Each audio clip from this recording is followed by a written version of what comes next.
left in the end, and Paul Ince came in. First impressions of Paul Ince? His breath stunk.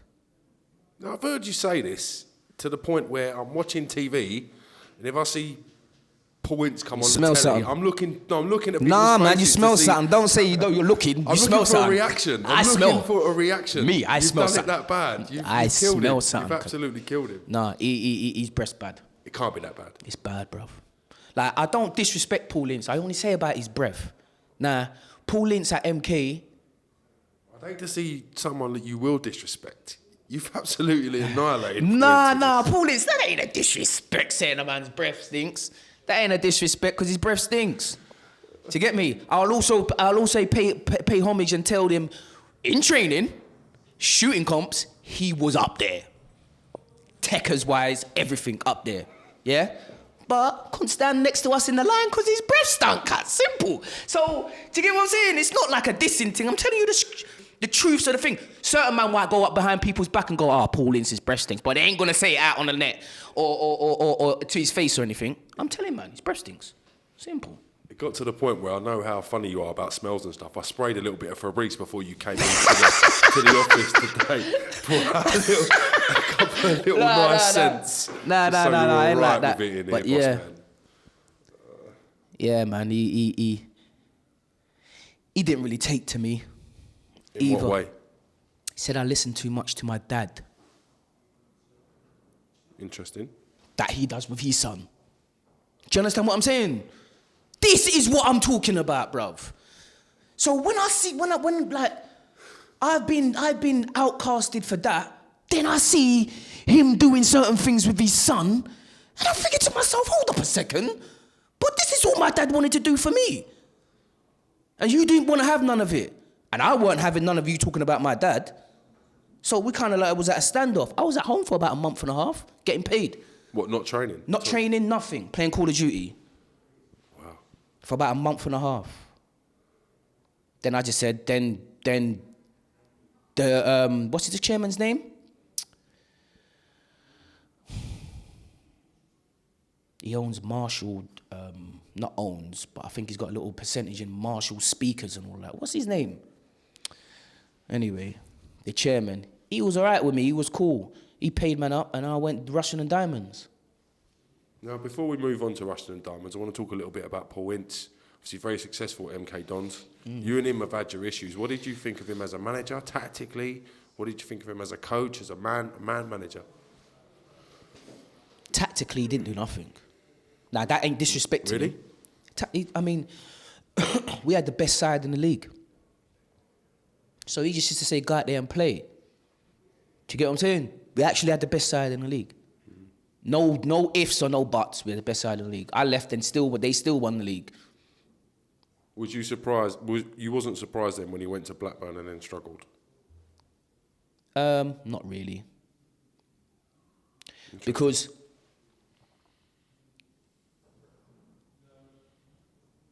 we kind of took to what he was on at MK.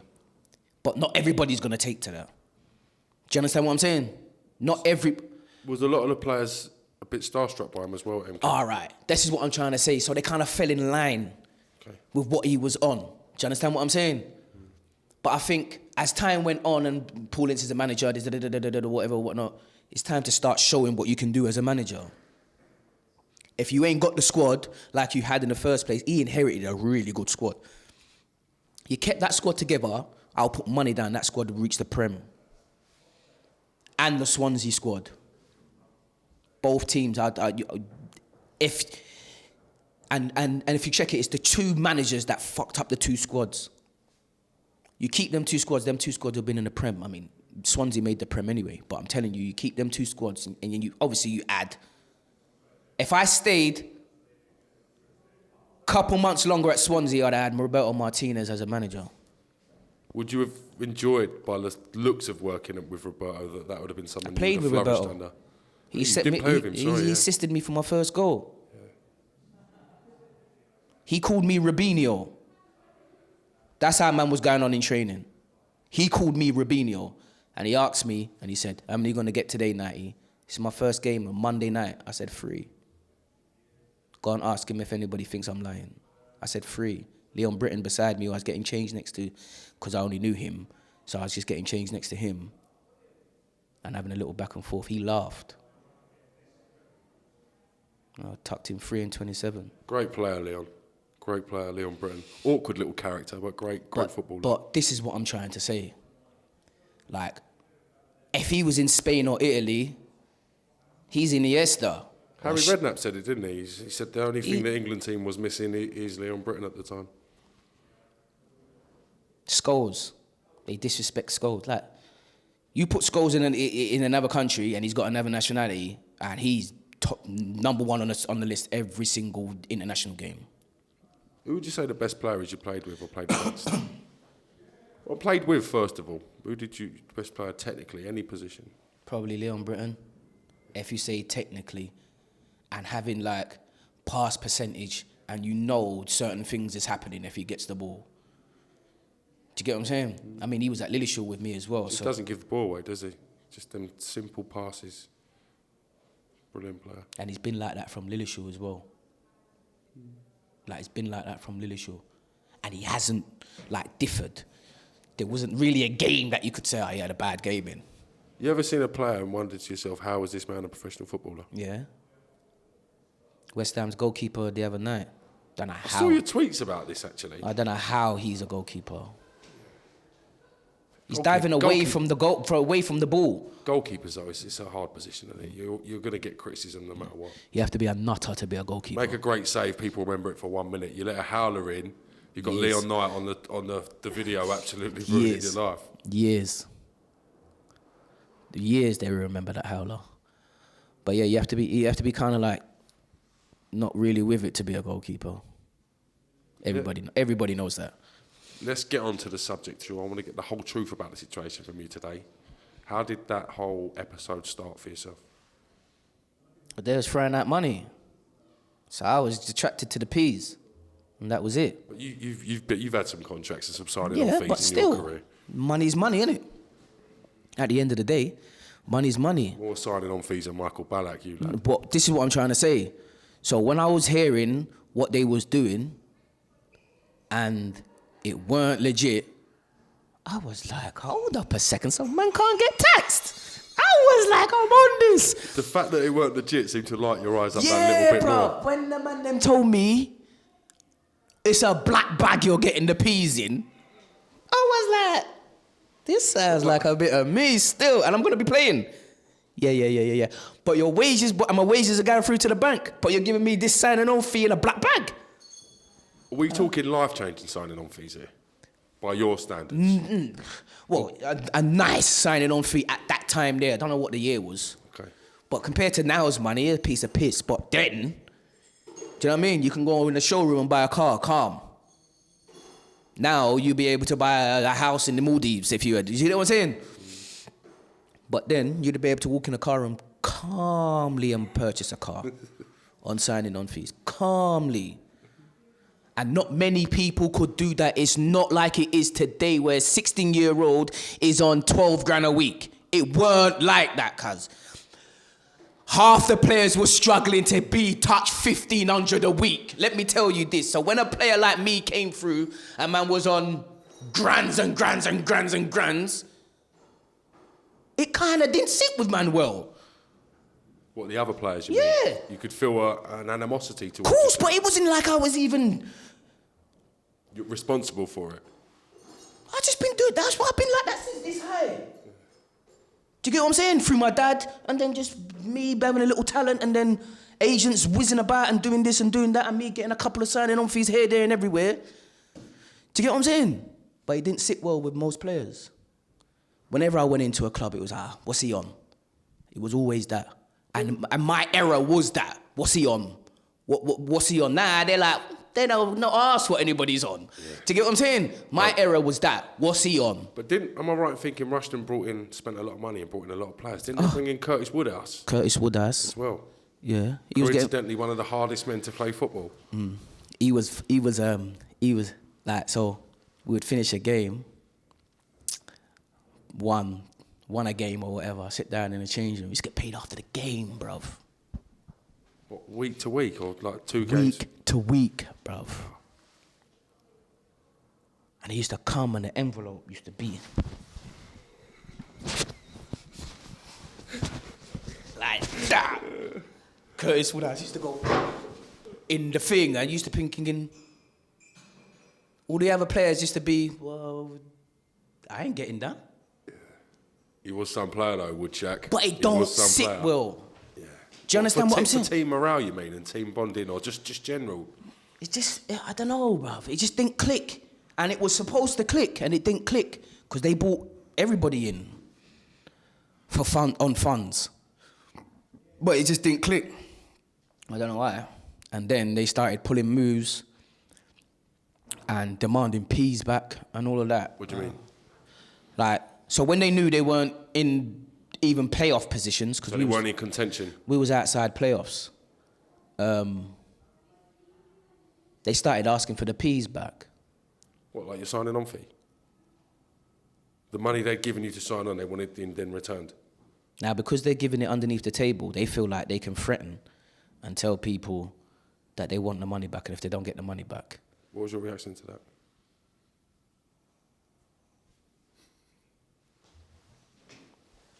What are they going to do? Call the police then, innit? But they were genuinely... Talking about, they asked everybody who they gave thingy to, and some man gave it back. Because they said, if you don't give it back, you're not playing, and you're not in the distance. I said, all right, cool. More Call of Duty time. I said, all right, cool. I just chilled. And I shouldn't have chilled. I should have went to the FA and said, boom, boom, boom, boom, boom. This is what they're doing. But they went to the FA and said, boom, boom, boom, boom, boom. Leon's accepting this. They didn't give a shit about them. Yeah? Now, all of a sudden, Leon's banned from playing in England.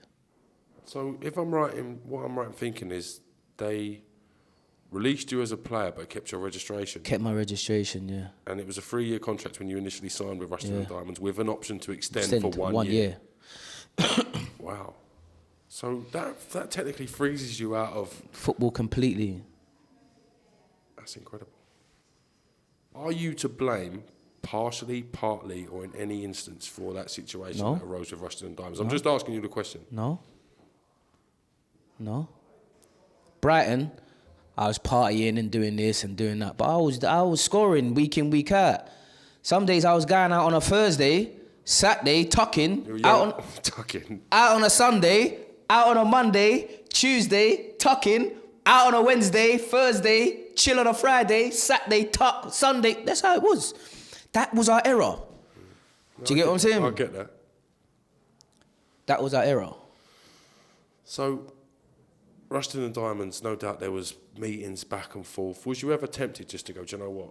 I can earn more money if I pay the 30k or 50k or whatever it is that Rushden were asking for. I'm not saying that's the amount you received. I'm saying that that's the amount that they wanted back. And then sign a new contract with someone in the Football League and start earning money again, playing football and applying your trade. What, you said that's better? No, did you think about that? No. That thought of just sorting it out? God, so then you can keep the registration. I'll just go Scotland. It's only England I was banned in.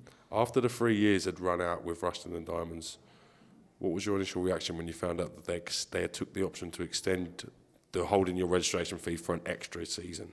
I asked, to be fair. By that time, I'd completely didn't give a shit about football, so I weren't really asked. You know what I mean? The club was actually in liquidation at that point, but they still wanted to be arseholes and keep the contract. Keith Cousins, that's his name. Anybody dealing with anything to do with Keith Cousins, swerve him. Keith Cousins. What's your issue with Keith Cousins? Well, he was the owner of Rushden and Diamonds, wasn't he? Okay. He was the one who's giving out all the P's. And then when things started going wrong, he wanted the P's back. Now, things don't work like that. Do you get what I'm saying? You can't give a man a set of P's, and then when things ain't going wrong, ask for the P's back. That don't make no sense. In the street, you get killed, cuz. That don't make no sense. Do you get what I'm saying? That didn't make no sense whatsoever. It's a 4-year exodus for you, for the P's, for not returning the P's in your... Well, not even that. They didn't say... it wouldn't make sense if I said, I'm gonna keep the money and you can keep my extension, my registration for 4 years. That won't make it didn't go like that. Yeah. It was just like that was a further development. It was just like, we're keeping it. You're gonna have to go to the FA. I went to the FA. The FA said nothing. They weren't even prepared to help me. So I just allowed it, and I was in Scotland, and it weren't really a thing where I was thinking, I need to go back to England and do whatever and this, that, and the other. And then from Scotland, I was just like, fuck this, it's long. So the agent calls. Obviously, there's not been any offers from English clubs as your registration being held by Rushden and Diamonds.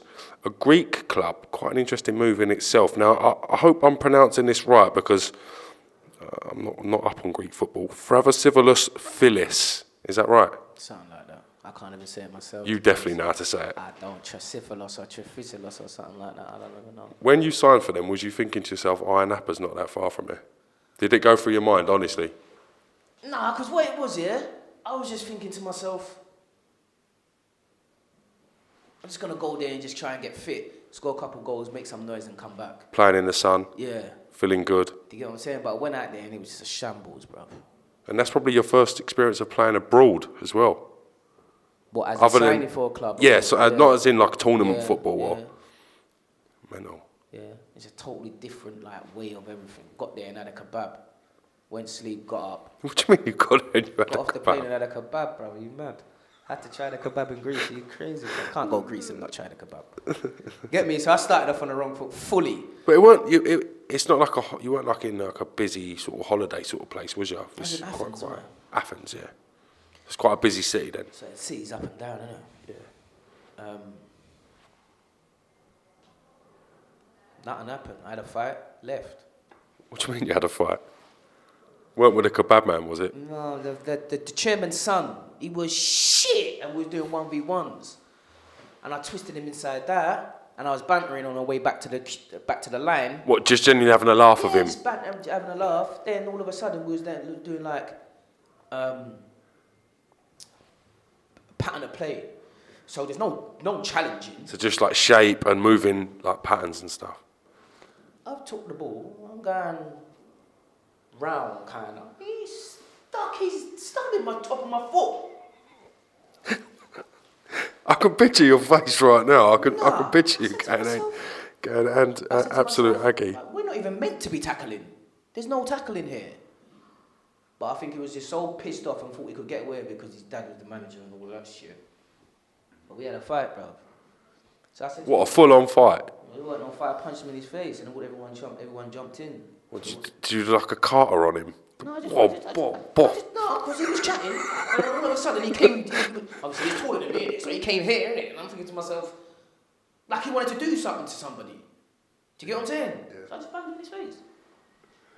So that was the end of the Greek experience. Literally, that there and then done. They gave me some euros, and I just kicked. Bizarre, very bizarre. So other than the fight, do you think you could have spent a bit more time getting fit and maybe got into the football out there? Shit. Just weren't the standard? You didn't enjoy the standard out there? Shit, the whole thing was shit. Like, Agent, man don't want to pay you on time. Come end of the month, they want to talk about their 2 weeks and all of that. That's all flipping. That's 6 weeks you ain't paying money. Do you get what I'm saying? And want to be calm about it. Don't want to have no qualms. No one go in the office and say, yo, what's happening with the peas? Do you get me? They start getting upset when you go and ask them what's going on with the peas. Bro, joke too. Agent phones. You was then offered a trial with San Jose Earthquakes in the USA. A chance again for you to go out, sample a different way of life, the sun. Didn't work out there. What happened? Talk to me about it. I don't know, I wasn't really interested, to be honest. I just went out there just for the sake of going out there. I was just ticking over in football, to be honest. If I'm telling everybody the truth, I was just ticking over. It weren't even a thing, I was just getting paid, to be honest, and just, do you know what I mean? Is this again, though, an effect of the Rushden and Diamond situation where you're having to... It's an effect of... Not being able to sign for a club in the UK? Brighton, it's an effect of Swansea, it's an effect of MK Dons, it's an effect of Rushden, it's an effect of all of them. You get to a club and now you're kind of like, okay, then no one ain't gonna fuck with me like this, and I'm gonna stay away from this, and you kind of get in the club, kind of structure yourself to the club. It's like a defence mechanism. Yeah. Do you get what I'm saying? Interesting. Like, I don't even know how to put it into words, bro, to be honest. But you kind of like, you building like a shield around yourself to say, okay, I'm gonna go into this club, and unless I knew 2 or 3 players that was in there. Like, for instance, Swansea, I knew a couple of people that was in there. I knew Gary Monk, I knew Leon Britton, I knew Rory Fallon. Do you get what I'm saying? I played with Rory for England, up front for England and all that. Do you know what I'm saying? So it was kind of easy. But when you're going into a club and they've got a perception of you already. From a reputation. This is what happened at MK. Jude Sterling pulled me to the side and goes, these men have been chatting about you for the last 2 days because they've known you've been coming. This was the first day I walked in the change room shaking everybody's hand. He pulled me and said, these guys have been chatting about you, what you're going to be on, and your attitude, and this, that, and the other. That's what they've been doing. I've never met Jude Sterling in my life. He knew, he's from North London, Tottenham. I'm from East London. So we kind of knew of each other, but we never banged into each other. Now he's one of the, you can't say a bad word about him to me. And you can't say a bad word about me to him. Do you understand what I'm saying? That's the kind of friendship we've got. And he wasn't wrong. He wasn't wrong about them, man. They all ended up, listen, all of them. All of them. Every last one of them. At that squad that I was in there. What, MK? MK, yeah. Every last one of them. It was all sent off from Keith Andrews, who you see on the box now, who played for Blackburn. He played for Blackburn or whatever. He played for Ireland, Republic of Ireland or whatever. It basically ran through him. Let's talk about your move to Scotland. Hamilton Academicals. At this stage, are you fed up with football? Are you depressed that your talent hasn't had the spotlight, Not even in depressed. your opinion, that it should have been given? Do you know the worst thing is? I wasn't even depressed. Depressed is the wrong word, because I know someone like yourself, you won't like that word. But I mean, did you feel a little bit drained that you hadn't been given the opportunities or the consistent opportunities to flourish? When I was at Hamilton? Just looking back at this point of your career when you got to Hamilton.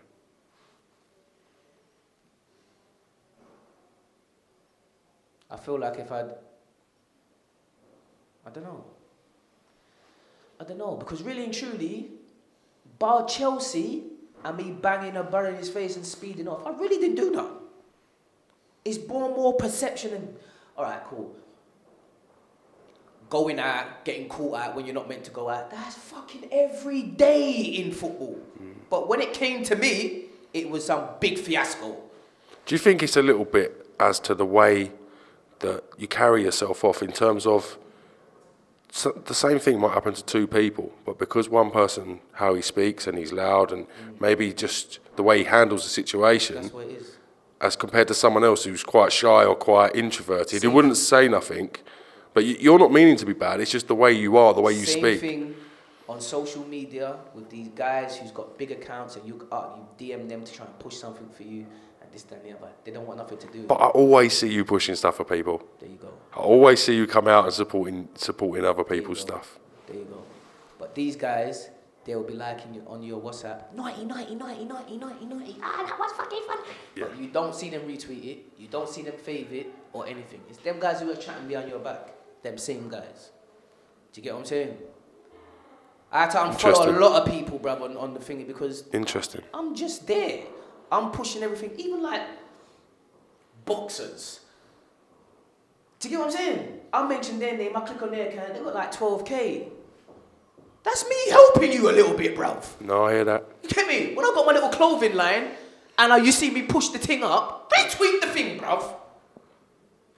Someone once said to me, it's a click of a button, it takes 1.5 seconds. Do you know what I mean? When you put it like that, he was asking me to retweet something, by the way, but it's a valid point. Do you know what I mean? If it's one of your friends, it doesn't take long. And I can see the frustrations from if you're pushing a clothing brand and your mates aren't helping you. It can Can Bro. be like anything. It's unbelievable how these men take their social media accounts, bro. It's unbelievable. We're going to talk about social media. We're going to get to social media because there's so much stuff you've been involved in social media. What I want to talk about is quite interesting. Okay. But before we get to that point, I want to talk about Hamilton Academicals and you being involved in a mass brawl in the tunnel. You've done your karate on someone again, and you've gone full Carter mode, full Mr. Miyagi on them. Not even, Explain to me what happened. I wasn't even playing. But this is the kind of man I am. If I'm playing for a team, you can't chat shit about the team. I'm fully for the team. Do you get what I'm saying? I wasn't a selfish player, anything of the sort. So all this perception that people have got of me, bruv, if we won, I'll take us getting 3 points over me scoring 5 and winning and losing 6-5. Really? 100%. That's an interesting statement. This is what I'm That's trying an to interesting say about statement. perception of somebody. Yeah. Do you get what I'm saying? Mm-hmm. So now, I'm not even in the squad. I'm on the bench. But still, I want the 3 points. It's a win bonus, brother. You mad? Do you get what I'm saying? I knew there would be something in it. I knew there was a reason. Right, there's a win bonus at the end. So I'm just thinking to myself, we need to get this win bonus, bruv. So he gets subbed now, Suso, or Sousa, or whatever his name is. And I'm at the side of the dugout. Now, you tell me whether this is something to start and push into a man's face like he did to me. Go on. So I said to him, well done, lad, you're shit today. Right? Now, he could have just went, well done, lad, you were shit today. right? So that was my bad. Was you pure straight faced when you said it as well, like really dry? I put my hand to shake it as well. Yeah. And, I could see how that might annoy someone. but to get in someone's face and then try to fight. No. Went round like that and started going into my face. But then again, you got to understand, if he's just been substituted, it's a big game for him. He's probably fumed out. He's fuming. No, You're then. Banner, you could have said, well, you're on the bench. He Yeah. could have bantered back. He could have bantered. Fair point. Right. Yeah. He came into my face and started giving all of this, like on top of my forehead and that. Do you get what I'm saying? Because he's about my height as well. I was going to say, he must have been a little fella. He ain't big. So he started doing all this on my face. So you kind of just palmed him like that off. This is right where the, like the plastic tunnels that they draw out. That was like, it was closed in. Yeah. Yeah? So it was right on the tunnel. There was just everybody there. His teammates on that side, my teammates. So he came on and rushed me, bam, pushed my hand in his chest, right in his chest there. So after I did that, he must have felt it a little bit. Come back to me. I just went bang like that. He fell into the boards. I ran down the tunnel because I'm thinking, if the referee sees this, I'm getting sent off. All sorts is going on. Yeah. So I've run down into the tunnel. When I looked out from the door to see what was going on, there was police. Everybody was out. All their subs was on, running in and out, going, what's going on? But you already got punched, bruv, so. What happened after that? None. Just, that was it, nothing That more was was it. said. That was- Do you get instances like this where things happen in football and they're not what's the word there? They're not as big outside the game. Like they people close shop on it. It's not mentioned. Things happen. A little scuffle, and that was it. Do you know what I mean? Little scuffle. I see him fall onto the plastic tunnel thing, and then I just ran. Was that the end of your time at Hamilton Academics after this? You know what? I was so disinterested. I don't even think I can tell you. What do you mean? Like, I don't even know whether it was my life. I don't think it was. I think I went out. I went Queen of the South, didn't I? Love Queen of the South. Since Kenny Dusha used to play for him, and I used to win my bets up with them in all the time. I went Queen of the South, and it was just the same. Like, they got a whole different perception of playing football up there. Do you know what I mean? It's really run, and everybody's running. Do you get what I'm saying? Everybody's just running. Monday running, Tuesday running. Do you get what I'm saying? Yeah. So, kind of didn't sit well with me there. And I don't even know what happened for after that, to be honest. It just kind of fizzled out. And I wasn't interested as well. Do you get what I'm saying? I wasn't bothered. Like, people can say, oh, your career was there, but I probably wasn't bothered from about Swansea, to be honest. Because I said to myself after leaving Brighton and going to Swansea, I said, you know what, I'm going to try and make the Prem. And I actually dug down, and obviously you can see from goals and all of that I was doing my stuff. And then to come out and then say that, I just said, fuck this, it's long. I can't even be bothered. So I was just doing whatever I was doing, living my life. Do you get what I'm saying? Chilling, doing whatever I need to do. But I weren't living like a footballer, I know that.